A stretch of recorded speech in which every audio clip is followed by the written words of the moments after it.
తన ప్రార్థనకు జవాబు రాలా, తన కష్టము తీరలా, తన కన్నీరు కొట్టివేయబడలా. ఆయన ఎక్కడికి వచ్చాడు తెలుసా అండి? దేవుని దగ్గరికే వచ్చాడు. దేవుడు తనను శిక్షించడం ప్రారంభించాడు. కనుక సత్యం గ్రహించాడంటే తెలుసా, నేను శిక్ష పొందటము నాకు ఆశీర్వాదం.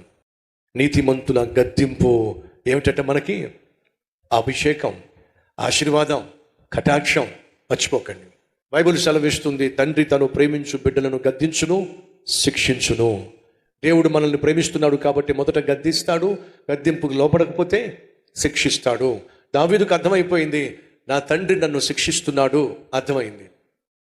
సహోదరులు, తండ్రి శిక్షించడంలో ఆశీర్వాదం ఉంది, కనికరము ఉంది. ఎలాగో చెప్తా వినండి.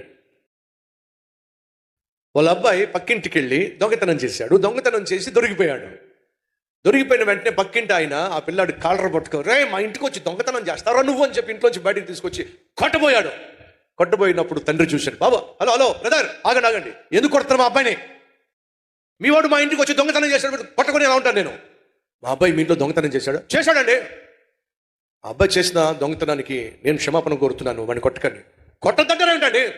నేను కొడతాను. ఏమంటాడు తండ్రి?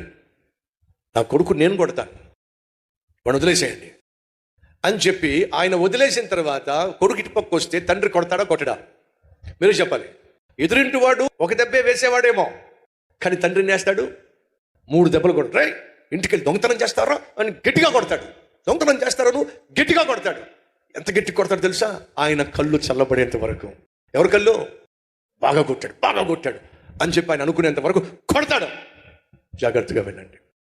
వీడే గనుక అతని చేతిలో దెబ్బలు తింటే అవి చావు దెబ్బలు, కానీ తండ్రి చేతుల్లో తింటే ఒక పక్క కొడతాడు, కానీ ఎంత కొట్టాలో అంతే కొడతాడు. కారణం తెలుసా? అటువైపు వాడు శిక్షిస్తే శిక్ష మాత్రమే ఉంటుంది, కానీ దానిలో ప్రేమ ఉండదు. తండ్రి శిక్షిస్తే శిక్షతో పాటు ప్రేమ కూడా ఉంటుంది.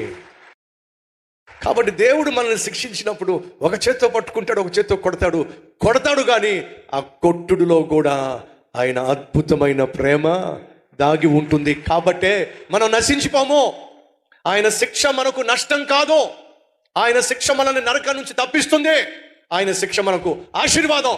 కాబట్టి దేవుని చేతిలో పడ్డాం మంచిదండి. సైతాన్ చేతిలో పడితే నాశనం చేస్తాడు, దేవుని చేతిలో పడితే నరకానికి పోకుండా చేస్తాడు. దేవుడు మనల్ని శిక్షించడం మంచిది. దావీదుకి అర్థమైపోయింది సత్యం. ఆయన శిక్షించినా సరే నేను ఎంత భరించగలనో అంతే శిక్షిస్తాడు తప్ప నేను భరించలేనంతగా శిక్షించే దేవుడు కానే కాదు.